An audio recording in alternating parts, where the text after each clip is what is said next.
Good evening. This is Rahul Reddy live here from Houston, Texas. Every Tuesday at 5 p.m. Central Time, Reddy Neumann brings in the immigration updates. And what do you have today? I mean, there is a rumor that's going on that the administration is going to come back and conduct a lottery again for the H-1B. Is that any true? Because there are not enough number of applicants that have been received by the immigration? Yeah, at this point it's just a rumor. We don't have anything official, and we don't even know how many petitions were filed in the lottery. We don't know how many registrations were selected. If you recall, there were 275,000 registrations submitted. Normally, USCIS will select more petitions when it was under the old version than what they actually need, so that they're aware that certain number are going to be denied or withdrawn or revoked, so they end up with the 85,000 when all is said and done. So we don't know this year how many they actually selected, which means we also don't know how many were actually filed. So yes, there is a conceivable possibility that we didn't get enough filings in because they didn't select enough, and when that happens, they will go back to those that were already registered and kind of go down the list and complete a second registration lottery of those that are already submitted. So that does not mean they'll open it up to new registrations. They're just going to take those existing registrations, pick some more, and then have more people file. But again, this is all just rumor at this point. We have no data, no public information from USCIS suggesting that they're actually going to be doing that. So if I were the applicant, would I be hopeful right now? Should I rely on that? Should I have an alternative plan? I would definitely have an alternative plan because we just don't know. Yes, it's a possibility, but we don't know how much the COVID-19 situation and the current economic situation caused employers to not file, in the travel ban situation. All of those are kind of moving targets. You know, everyone talks about high unemployment usually means low H-1B filings, but the high unemployment are in areas that are not typical H-1B type positions. So in the IT sector, we still have quite low unemployment. So I think a large number of registrations were actually filed in that industry. So not really a lot we can tell you other than don't get your hopes up too much and have a plan B in mind. Emily, you're saying that this is not an official information, it's just a kind of information that's getting passed around. What about the priority date movement? People are telling that there are extra number of green cards that will be given starting from October 1st of 2020 to the employment-based. Is that a rumor too, or is it confirmed that the employment-based green cards are going to get extra?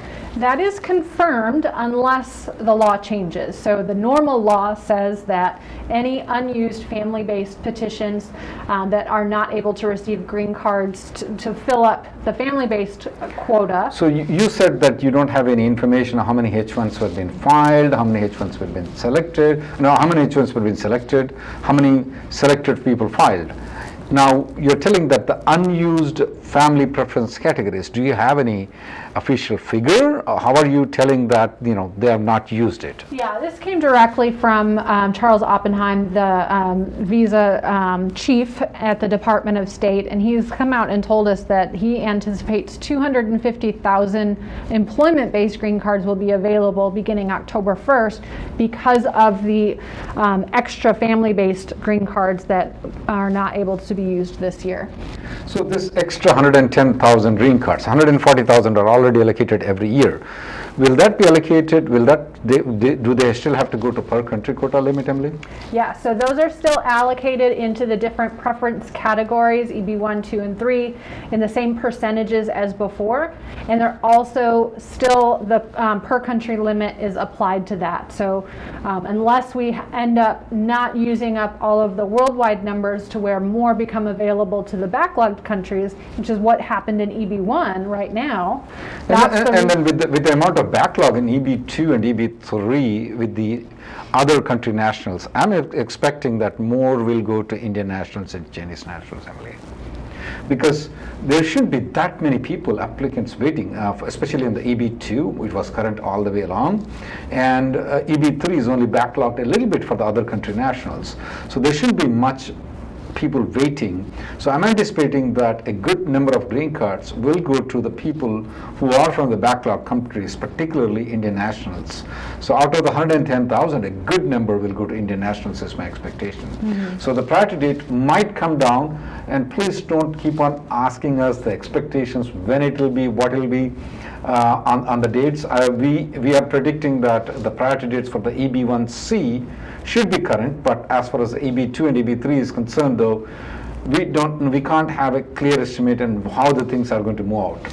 But for sure, it's an official confirmation from the Department of State that extra 110,000 green cards will be given to the employment-based. As Emily has pointed out, it's going to go to the proportionate rate at which the employment-based EB1, EB2, and EB3 categories in respective categories. So yes, there will be a moment starting from October 1st. Let's see how it goes on. Any other comments on that, Emily? Yeah, and the thing that makes this so difficult to predict is we have no data about how many people are actually in the pipeline for various countries. USCIS has not been updating their I-485 inventory data for some time, so we just don't know how many people are out there who are already filed, let alone how many more are in the pipeline that have an approved I-140 that haven't filed yet. And then we also have an issue with regards to, even if the data is there with regards to how many I-140s or the labor certifications have been filed, it's not clear. Sometimes people file 2 times the I-140 application, and so that doesn't give a clear idea whether or not it's 1 applicant or it's a 2 applicant. And then also there is no data with regards to, if an I-140 application has been approved, how many people, dependents, do they have, spouse, do they have kids who are born in outside the country? We don't have a data in that too. So it's going to be very hard to predict though. So don't keep on pushing us on predicting the date. And we have gone wrong many times on predicting the dates. All we are giving you is the data. You guys can analyze it. We have written an article on rnlawgroup.com. It's called 108.6 years if you want to search. So the data is there in there if you want to crunch the numbers and see how you're going to act on it. And we mean, as you know, that Emily and I are not math graduates. Most of you guys are engineers. So I'm assuming that you guys can do number thing much better than I and Emily can. Emily, this is an election year. Now we are seeing that a lot of different things are occurring in there. Normally Republicans do not spend a lot of money on they're very conservative on giving the money to the people, but we have seen completely otherwise. It's an election year. Trump has made many statements with regards to the DACA. He said that he is going to almost deport the DACA people. He's going to cancel the EAD for DACA people, which he tried to actually a couple of times, and the court stuck it. Now all of a sudden he changes the tone and says, well, I'm going to give a citizenship to these people through executive order, or he said executive order or congressional. It's very confusing what he said. Do you think so that there might be something for the employment-based also? Maybe the Trump administration can do something? Can they allow the people who have I-140 approval to apply for the adjustment of status and get away from a H-1B? He said in one of the tweets, I'm going to solve the employment-based immigration problem once and for all. I don't see it happening. This is the same administration that already has on the unified agenda that they want to stop allowing concurrent filing of I-140 and I-485. Now you're saying they're going to allow you to pre-file the I-485 before the date becomes current? He said the same thing with DACA people. He's going to deport them. Now he's saying that I may even give them citizenship. Right. I think I believe his actions more than his words, and his actions have all been anti-DACA, anti-employment-based immigration, make things harder, limit legal immigration, eliminate all of the non-merit-based immigration programs like TPS, like asylum, like refugee. That's everything that he's actually done. Now, he says a lot of things that I think he tries to, if we look at this last executive order about federal contracting and using H-1B workers, that order really doesn't do anything right now, and the whole point of it was to gain attention of U.S. workers who feel that immigrants are stealing their jobs so that he can get the votes from those people. So I think it's all a lot of election hype. not much substance there. That's my take. I still hope that Trump administration might come back and change their mind, especially when they're, when on the DACA and also the employment based, there is still a chance that this administration can do some miracles at the end of the moment, especially when he is down in the polls. He may do something very nice to the people and get it better. That's my hope. Hope I'm right and Emily is wrong in this particular situation. Emily, on the executive order with regards to banning the people coming into the United States on H-1B, now we have a lawsuit, and then we have an amicus brief coming up from Apple, Microsoft, Amazon. I mean, these are the three biggest companies, Facebook and many other companies. About 52 companies have joined in an amicus brief. Can you explain what this brief is, what could happen there? Right, so this is on the H-1 travel ban, the L-1 travel ban, the immigrant visa travel ban. And what these companies are saying is basically, in order to use that section of the law, the INA 212F, that the Trump administration has used multiple times to suspend the entry of people coming into the country, he has to actually find that there's an issue by bringing these people in. And with all of these orders, he hasn't actually given us any data, any analysis of how he came to this finding that the immigrants that he's blocking from coming in would be actually harming our economy or harming U.S. workers' interests. He just made a blanket statement with no supporting data to come to the conclusion that he wanted, which was to block immigration, which he's been doing all along. So having these big companies, household name companies, join in and give their support for immigrants that are subject to these travel bans, I think is a very good sign for immigrants. They're trying to show that America needs to be more welcoming and open, and we need these people here. We need innovators here, especially in the time of a crisis. I mean, we could have the next Tesla, Elon Musk coming here and create something amazing that will change the world when it comes to viruses and coronavirus and all of that, yet we're blocking people from having that ability. Even if the people get Nobel Prize award right now from India, they cannot come here immediately, Emily, because the EB1 green card is backlogged for that. Yeah. And there's no H-1B, and of course they may be eligible for O visas, but the green card is blocked for even Nobel Prize winners. This is the first time, I've been practicing immigration for such a long time, but EB1 getting backlogged is very rare. Let's go to questions, Emily, with regards to, there was questions asked on, is there a chance that the executive order can come in and have a merit-based green card? Well, the law is very clear that if the immigration complete law has to be changed, it has to go to the parliament. You may ask the question, what about on the filing the adjustment of status if the I-140 has already been approved? Now that's a different thing. It's more as a procedural things, not a law by itself. So Trump can do that. As Emily disagrees that he will do it, but we both agree with he has the capacity to allow the I-140 approved people to file the adjustment of status to an extent. But with regards to changing the complete law, making a merit-based system, the Trump administration cannot do by himself. He has to go to the Congress. I think so. You have some disagreement on. Yeah, I think that when we talk about merit-based immigration, he's used that language quite a bit, and really, in his eyes, that means eliminating all other types of immigration, not necessarily improving current immigration for legal immigrants. So merit-based to him means get rid of TPS, get rid of H-4 EAD, get rid of DACA, get rid of DAPA, get rid of asylum, get rid of refugee. And he's been doing all of those things. So that's what I think he means by making it a more merit-based system. So you're only left with the legal immigration, the high-skilled immigration, but there's not a lot he can do to improve that and make that process work better. But that has to be Congress. Emily, question comes from Hari from Facebook. Any updates on the furlough of the USCIS? First they said August 3rd, then they said August 31st, and now we don't hear anything on the furlough now. Yeah, so they had a hearing before Congress where they went through what was causing the furlough, or where things stand and what the issues were, and we had people from AILA that were able to testify. We have someone from FAIR or CIS or one of the anti-immigration groups testify.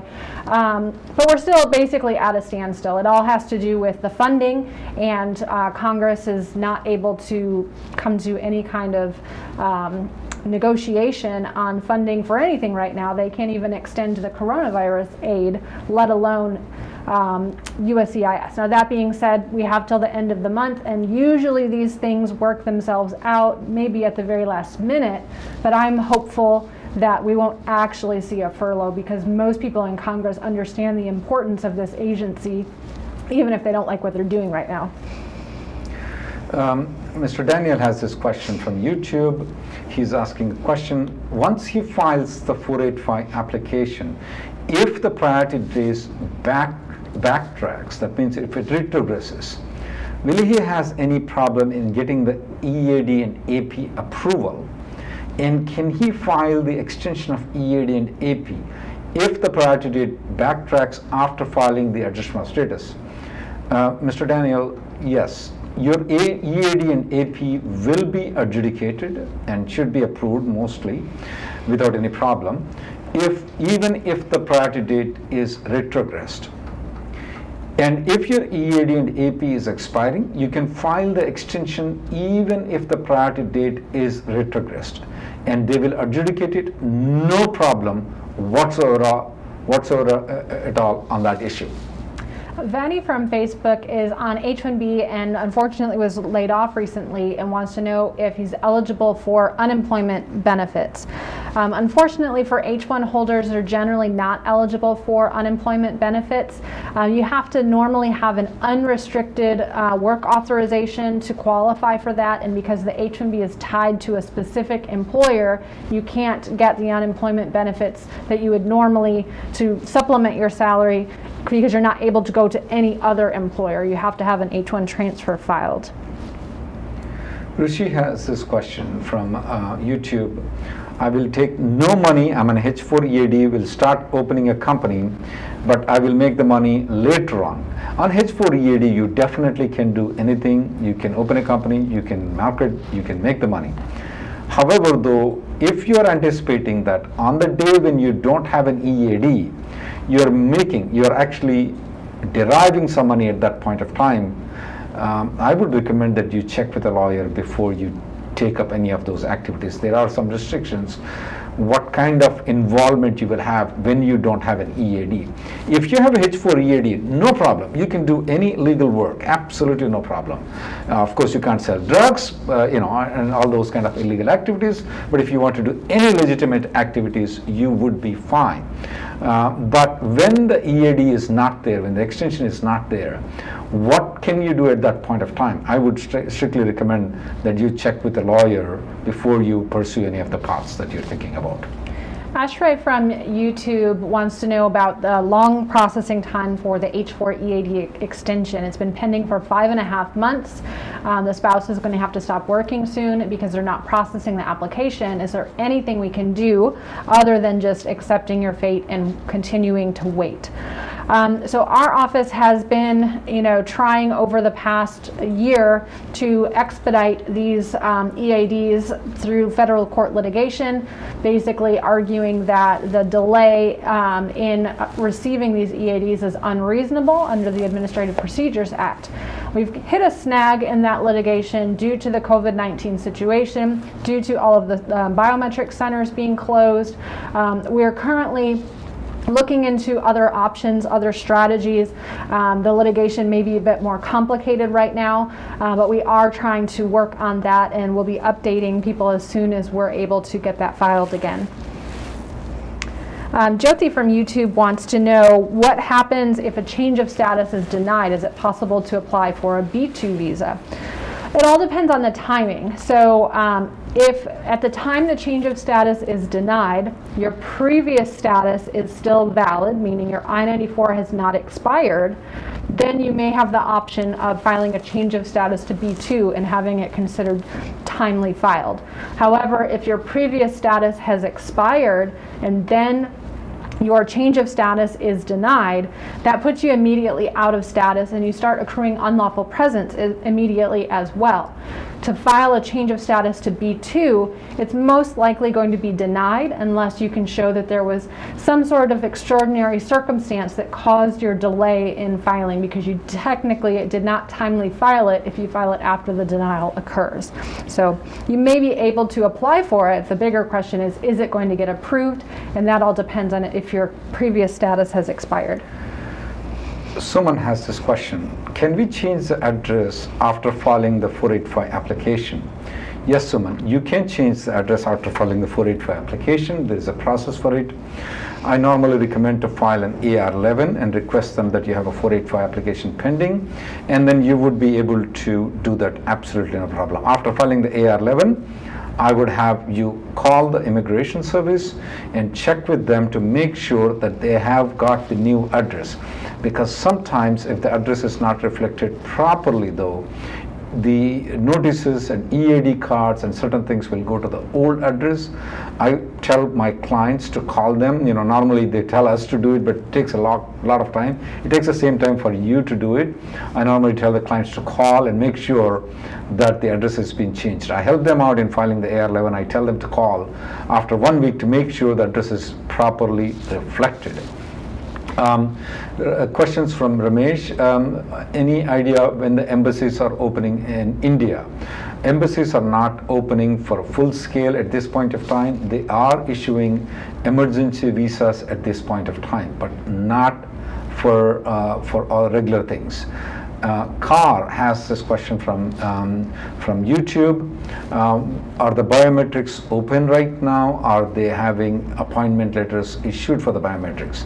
The answer is yes. Biometrics offices are open right now. They are issuing the appointment letters. However, they are very backlogged at this point of time. Now, previously, when we used to have the biometrics fully functional before COVID, they were only backlogged at the most 1 month, though. Right now, it seems that they're very backlogged all the way to about the applications that have been filed in February are getting scheduled right now. So if you have filed recently in June or July, don't expect any miracle that you're going to get your biometrics done soon. Sandeep from Facebook wants to know what happens if the priority date becomes current and the new company's PERM is still in process, or the I-140 is still in process. So I'm assuming you're on H-1B, and once the priority date becomes current, if you don't have the capability of filing the 485, your ability to extend to the H-1B may be limited. So it is very important that before your H-1B status expires, that the PERM get approved, and then hopefully file the I-140 and 485 concurrently, because the priority date is current. That may be an option. But as long as your H-1 is valid, you can continue to wait for the PERM to be processed and then file the adjustment whenever that's approved. Amit Sengupta from YouTube has a very interesting question, Emily. I want you to participate in the discussion, though. His priority date is November 2009. Is it good to change from EB2 to EB3? Now, this is a good question, what comes out, though. I normally suggest people that don't change from EB2 to EB3, but speak with an employer to be available for them when the priority date becomes current for EB3. They can use the same labor certification, what they used for EB2, to convert into EB3, but the employer must be willing to do it. That's what I suggest. Do you suggest converting before the priority date becomes current, or when the priority date becomes current? Yeah, I also recommend waiting until the date actually becomes current, because if you do it early and then the date actually doesn't become current, you've kind of wasted all that time and money and energy. What their concern, Emily, is if the date becomes current in EB3 and you're going to use the same labor certification that you got approved for EB2, convert into EB3, okay? Can we file the adjustment of status? That's the first question. Yes, so you can file concurrently, which is why I would recommend to wait, because the day that becomes current in EB3, the employer can immediately file the EB3 I-140 and the adjustment of status at the same time, so you're not missing out on anything. There's another big a lot of confusion the community has, Emily, because when I speak with them is that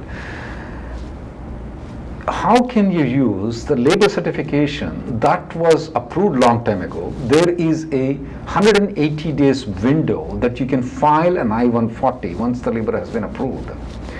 And this labor, for which Amit might have used that in 2009, or maybe he ported it somewhere, it was expired long time ago. How can you use the same labor to file an EB-3 since it's expired? Right. USCIS policy on that is quite clear, that as long as that labor was originally filed with an I-140 while it was valid before the expiration date, that expiration date is no longer relevant. You can refile an I-140 with that same labor at any time in the future, even if the labor is expired. So there's no problem with that at all. Then the other question is that how can you use the same labor that you used for one I-140, okay, for EB2, the same thing for EB3? Right, yeah, great question. Yeah, it's all about what are the minimum requirements to qualify for EB2 and EB3. So EB2 requires that the job needs either a master's degree or a bachelor's degree plus 5 years of experience. At the same time, EB3 only requires a bachelor's degree. So if you've qualified for EB2 because you have a master's or a bachelor's plus 5, you're automatically qualified for EB3 because you have more than a bachelor's. So you can go down. The opposite is not true. You So can't go if up somebody using the wants to same go labor. from EB3 to EB2, most probably the labor certification will not allow them to go to EB2. But if somebody wants to go from EB2 to EB3, the same labor certification can be converted into EB3 and file, and we have done so many times. And when the priority date becomes current for EB3 and not for EB2, we convert them into EB2, file an I-140 application. On the same day, we attach the adjustment of status, we file the entire application I-140 and adjustment of status at the same time. We have been very successful in it. There is no problem whatsoever at all in that. However, if you one major issue that pops up is that your employer must be willing to do that activity of converting the EB2 to EB3. If your employer says, no, I'm not going to do it, then you're doomed. At this point of time, Mr. Amita Sengupta, what I recommend is that to speak with your employer and make the employer aware that there is a possibility he is willing to do it or not. If he is not willing to do it, then practically you don't have much way to go. If he is willing to do it, that's better. It's better to consult with a lawyer, check all the forms, make sure everything is there. But I won't file it, as Emily has pointed out. It's not good to file it right now. When the priority date becomes current, you can file it. So the only crucial thing right now for you is to check with the employer if they are willing to do it or not.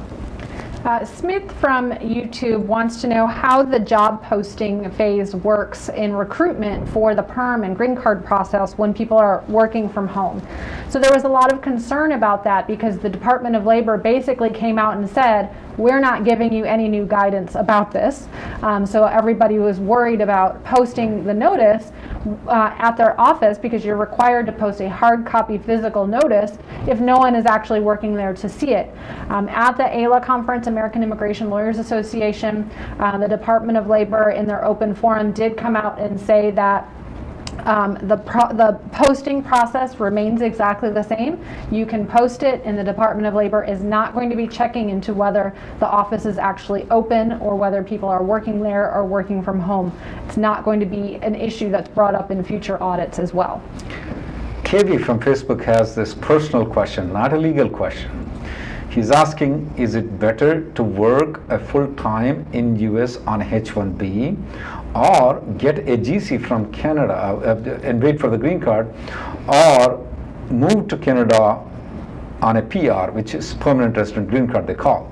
I personally, coming from an immigration background, having gone through the process and seeing all the people going through the process right now, I personally, as an immigration lawyer of the United States of America, I've been practicing after 25 years.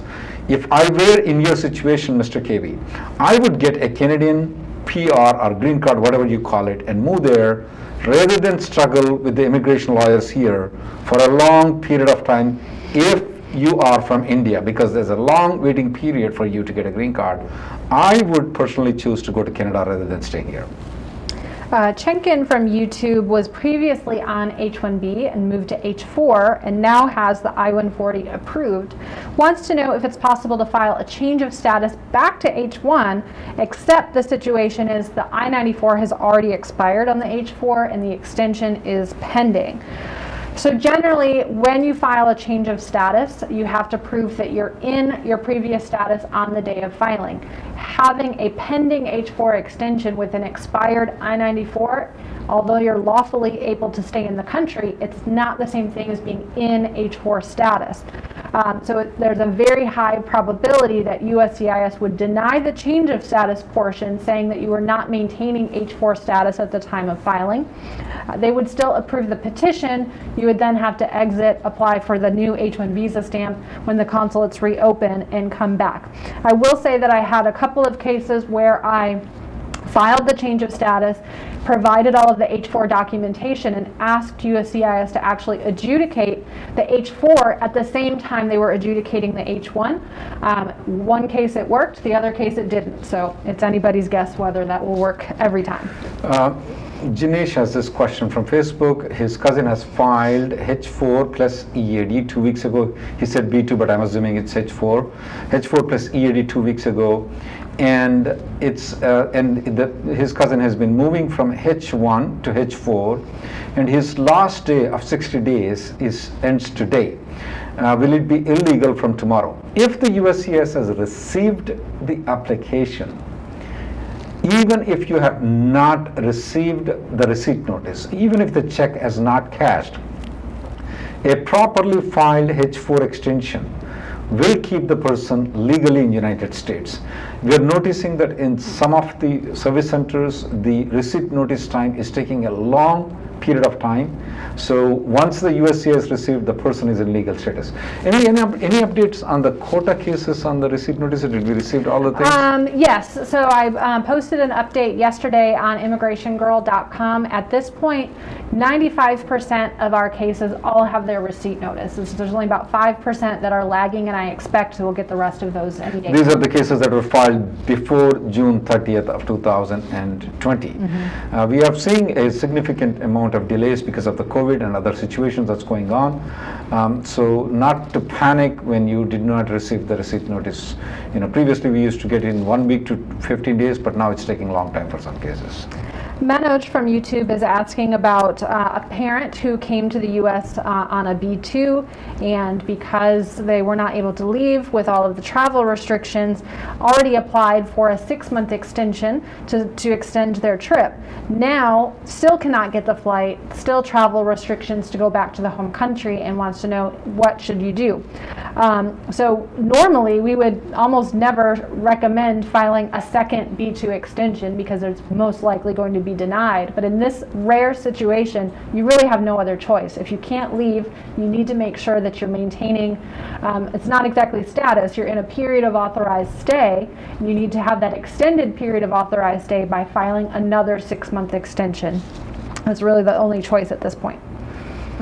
Shiva from YouTube and Bharat from Facebook has the same question, and their last names is the same, Emily. But I need a little bit of attention because I'm a little bit confused here. I'm not confused with the question though, but I may not have a clear answer here. He was on H-1B in India on June 24th when the executive order has been issued. He had a H-1B stamp. Now, if his wife has to go for H-4 stamping, does he have to come here or does he have to be here on June 24th? So he had the stamp on June 24th. He had the stamp, but he was not here in the country. So I believe the way they are interpreting it is all 3 things have to be true for the travel ban to apply to you, and that is you are outside the U.S. on June 24th, which that applies to you, but you do not have a valid visa stamp, so that does not apply to you. So That means the travel ban does not apply to you, which means it should not apply to your dependent. That's what I was thinking. You should try it. I don't see a reason why your wife should file for H-4 visa stamping. We're expecting that there should not be any problem. Obviously, because of the consulate delays, that's different, but I don't think so. She's subject to the travel ban. Tejaswi from YouTube recently changed employers and wants to know what happens if the old employer's registration actually gets picked in the lottery if there's a second lottery coming. What are the options? Well, the option is if that old employer is still wanting to offer you the job and you still want to go back to that employer beginning October 1st, they can proceed to file the petition and then you move back to them on October 1st with the approved H-1B. If that job offer is no longer available and that employer doesn't plan to file, you're unfortunately out of luck. There's no way to use that registration with a different employer. Any updates on the lawsuits filed and the travel ban, on the executive order? We have had some amicus brief filed by about 54, one of the top companies, 54 including the Amazon, Apple, and Microsoft and Facebook. But yet there is no update on it. We will have to wait for the judge to take any action on that at this point of time. Mani Raj from YouTube wants to know how long it takes to get the ETA 9089 approved. That's the PERM application for labor certification. Once it's filed right now, it's taking about 4 months. Unless it's audited, then there's extra processing time. But normal processing time is about 4 to 5 months. Can my wife capture my priority date for her green card application? This is a question coming from Ravi from Facebook. The answer is no, unfortunately. Your wife cannot capture your priority date. That's not there. Arun from Facebook wants to know if an H-1 extension can be filed using the I-140 receipt if you're maxing out on your 6-year limit. Only if your PERM was filed at least 365 days before you hit your 6-year limit. So if that's not the case, you actually have to have the I-140 approval in order to qualify for that extension. So you may need to have that upgraded to premium processing. Mr. Bhattacharya from Facebook has this question. Can I use the previous employer's I-140 approval to extend from H-1B from a different company? If your I-140 has been approved, and it's been approved for more than 180 days, and it's not been withdrawn until after more than 180 days, and it's not been withdrawn by January 17th of 2017, you can use that I-140, the company A that you got it, the previous company, to file the H-1B transfer to company B. You can also use the same I-140 to extend the company B's H-1B extension. You can even use company A's I-140 to move to company C, even though company B never got the I-140 approval for you. The key thing is that I-140 has been approved for more than 180 days, and it's not been withdrawn before 180 days, and not withdrawn before January 17th of 2017. Rafi from Facebook wants to know if you join a new company based on the receipt notice for an H-1 transfer, and the old employer has withdrawn the previous approval, and then the H-1B transfer gets rejected, do you get a new 60-day grace period? So the guidance from USCIS does not cover this specific situation. So there's no clear answer from USCIS on how they manage this situation. We've had some cases where we were able to either refile the transfer and get the approval, or file another transfer and make as many arguments as we can that either the 60-day grace period applies, or make a nunc-pro-tunc request, basically saying that the denial was an extraordinary circumstance out of your control. It's up to the discretion of USCIS, completely up to them. Srinivas from YouTube has this question. He got an EAD approval because of the 485 application. Should he move to the EAD, or should I continue filing stay on the H-1B? Normally, Srinivas, I recommend people to move on to the EADs instead of keep on filing the H-1B extension though. Unless there is some underlying problem associated with your I-140 or 485, some issues, I normally recommend people to move on to the EADs of the adjustment of status. Now, having said that, I'm trying to pick which is the better of the two, is EAD or H-1B. There are some deficiencies if you move to the EADs. There are some deficiencies if you try to maintain EAD and H-1B. But out of two of those things, I pick EAD because it has lesser chances of risk as compared to maintaining H-1B and EAD, according to my opinion. Rushikesh from YouTube wants to know if an online master's degree is valid for the master's cap for the H-1B lottery. So the online nature of the degree is not relevant. If it's all about, is the program accredited by a proper accrediting agency, and is the school either public or nonprofit? So if you have a public nonprofit school that's accredited and it happens to be online, I don't see any issue with using that for the master's cap. Ravi has this question: does physical therapy job require labor certification? No, they don't require labor certification. Physical therapists and nurses don't require labor certification. However, Ravi, though, when you file an I-140, though, you still need to fill the 9089 form, and there are certain requirements that you have to meet, though. Instead of filing with the Labor Department, you're directly filing with the immigration. It doesn't have to be certified by the Department of Labor when you file it with the USCIS when you file for an I-140. Anupam wants to know if you can overlap the period between an old employer and joining the new employer for a few days to help keep health insurance. So technically, no. You're only allowed to work for two employers at the same time if you have a concurrent petition filed by the second employer. So if it's a transfer, you have to stop working for employer A and start working for employer B. Now you can have that happen on the same day. So your last day is today with employer A and you start with employer B tomorrow, but you should not have an overlap in actually working for two employers at the same time without a concurrent filing. Mansi from YouTube has this question: do I need to file an I-944 form to file a change of status from H1 to H4? No, Mansi, you don't have to file a 944 form. Don't give any idea to the immigration. They might even come up with that by putting that restriction. No, you don't need to file a 944 application when you file for H1 to H4.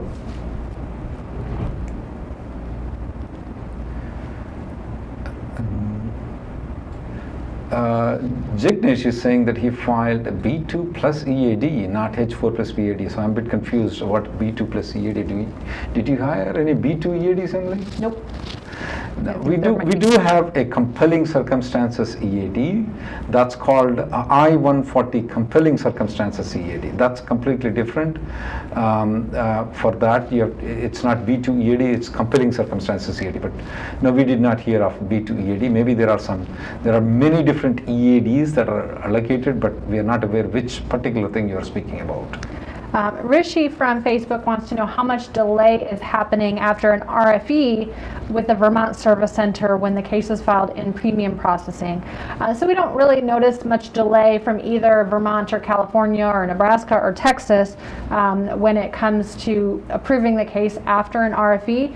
Majority of them, when it's premium processing, they are being adjudicated within the 15 calendar day time period. I would say a small handful of cases have gone beyond that time, and we've received refunds of the premium processing fee in those cases. Can an L1A apply for an I-140 premium processing? I'm assuming, Chandra from Facebook, that you're speaking about filing EB1C premium processing. The answer is no. EB1C does not allow premium processing. That's unfortunately not allowed. Srinivas wants to know, Rahul, this is a question for you. Is there any problem if the state mentioned on your passport is changed compared to what it is now, such as in India where they divided Telugu into 2 states? No, it's not a problem at all whatsoever at all not whatsoever at all. It's not going to be any problem for your immigration. It's not Telugu, it's Andhra Pradesh divided into Telangana and Andhra. But anyway, no, it's not going to cause any problem when the state has changed, and it's a new state and it's not reflecting on the passport. That should not cause any problem whatsoever at all in you getting the immigration. It will not cause any problem.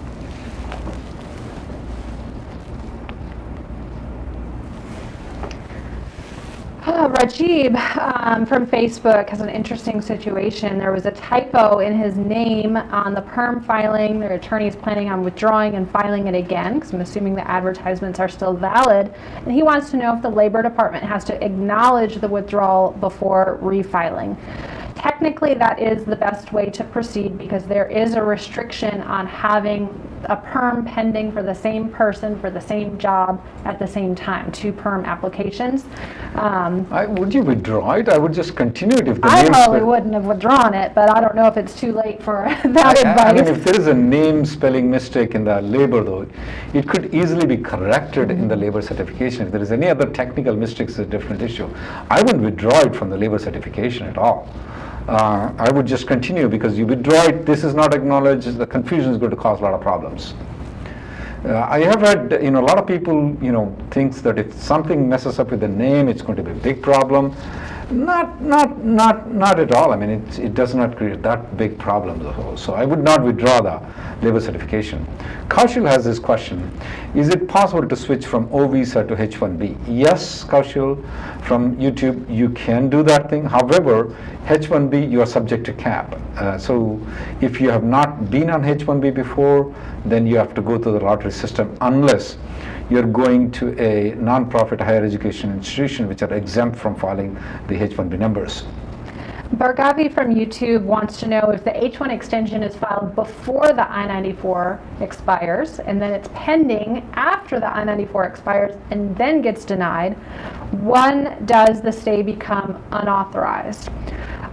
So if the I-94 expires while the extension is pending, from that point going forward, you're in a period of authorized stay based on the pending extension.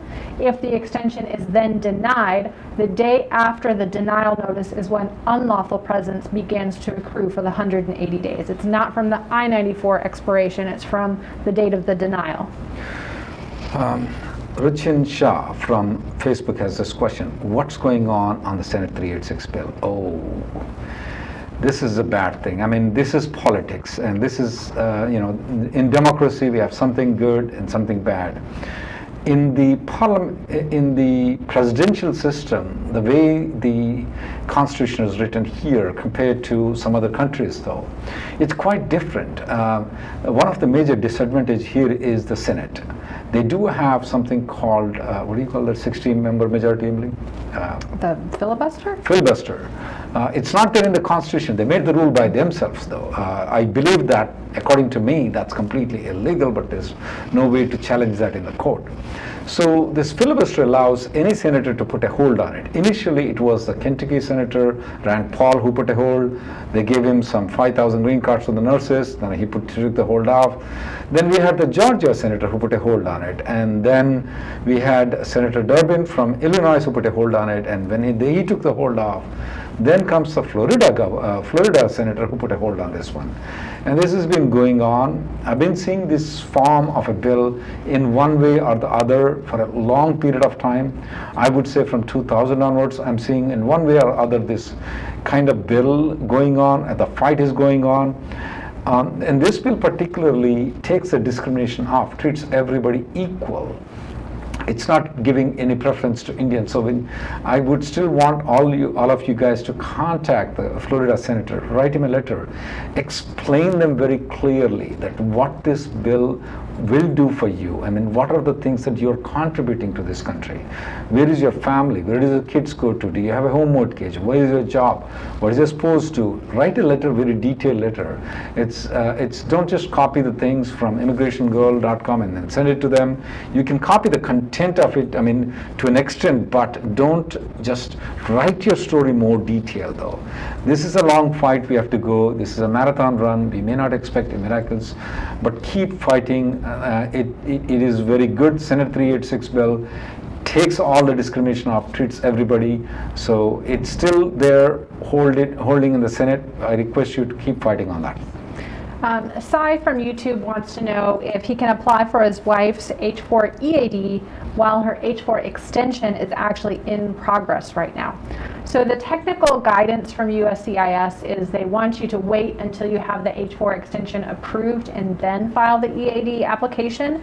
And the reason for that is there's a possibility that if you file based on the pending application, you might end up getting an EAD that expires when your current H-4 expires, not when the new one expires. It's one issue.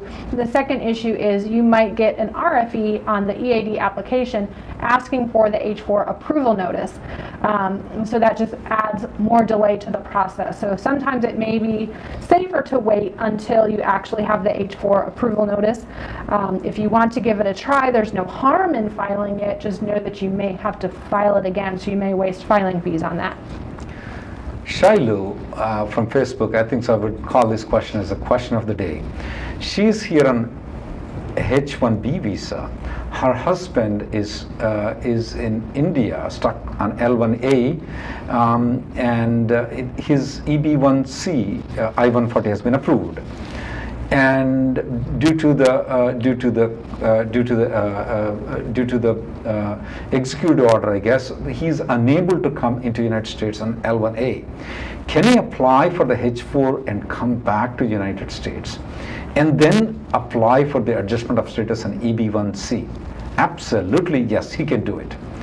We have advised many times people not to come on a different visa statuses and change the status, but that is not applicable when he is coming on H-4 though. What we told before was that do not apply for B1, do not apply for F1 if you were to convert into green card application, or if you want to convert into L1A application after coming to the United States. But that is not applicable for H-4. The reason, Shailu, is that H-4 is a dual intent visa. The H-4 person can have an intention to work at a later time lawfully. The H-4 person can have an intention to permanently stay in the United States. That is not a bar for the H-4. So he can apply for the H-4, he can come into the United States and then file an adjustment of status on the EB1C. If the company wants to do it, he can do it, not a problem at all. Pooja from YouTube wants to know if you can work on a part-time H-1B after your I-140 has been approved. There's no restriction on that. You have to remember that the I-140 petition is filed for the future job, the permanent job that you will move into when you get your green card. That doesn't have to be the same as your current job, that is a temporary job on your H-1B. So it's possible, even though you have your I-140 approved, your H-1B can be temporarily converted to a part-time work, and then it can be converted back later and your green card process can continue. Question from Revant from YouTube. Can I do the conversion of the H-1B consular processing to the change of status? I'm currently on H-4 and the H-1B is approved. Absolutely, you can. You can do the change of status, you can do the consular processing, convert into change of status. You just have to file the entire application, but you're not subject to the lottery. But Revant, it's only the company that filed and got the H-1B approval in the consular processing that can do it, not the other companies.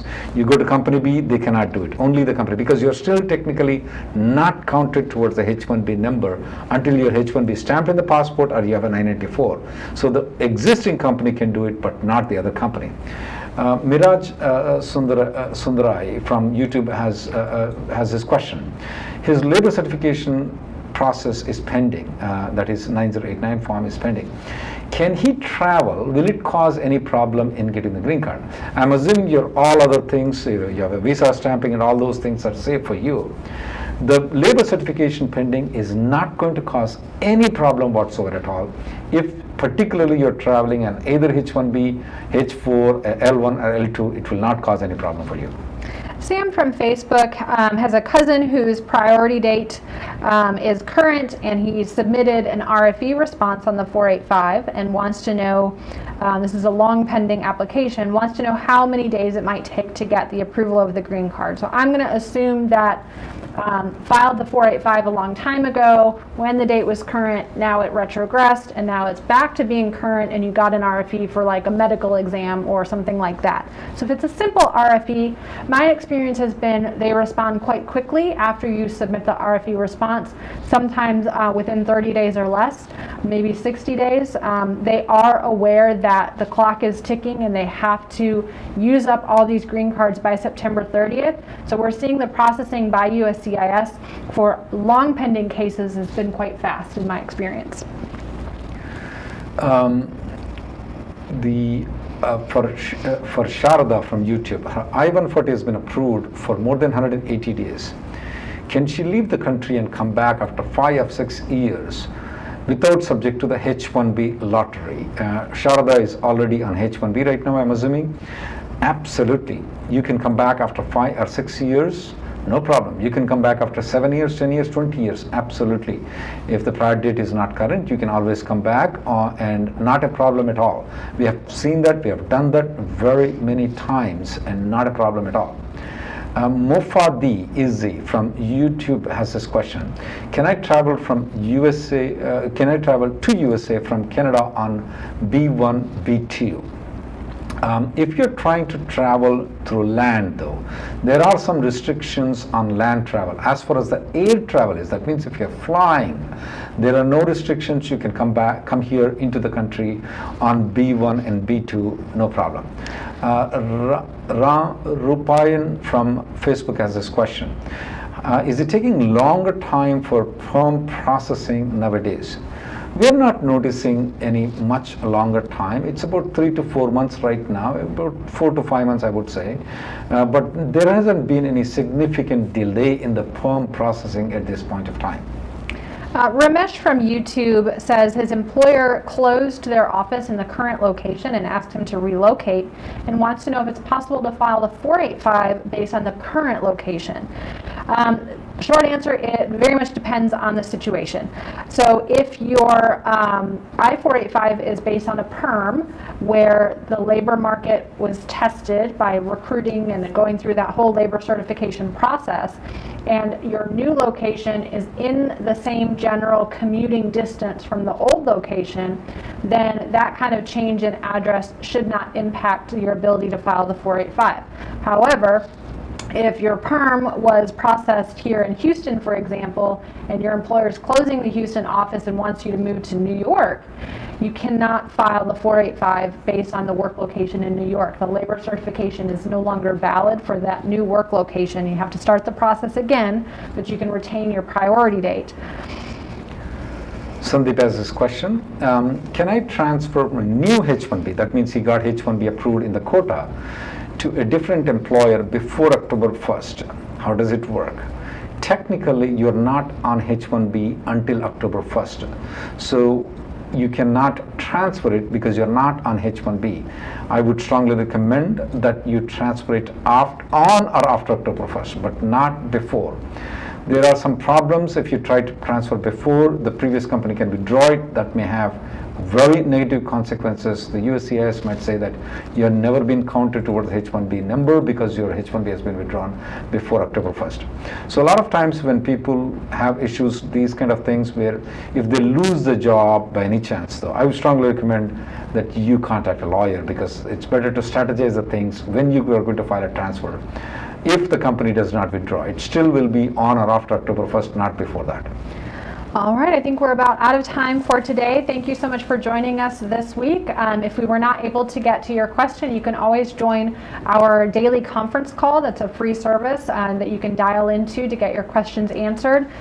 You can get the conference dial-in information at rnlawgroup.com. And if you'd like to discuss your situation more thoroughly with us or any of our attorneys here at Reddy and Neumann, you can schedule a consultation online also by going to rnlawgroup.com. You can see all of our schedules and select the attorney that works best for you.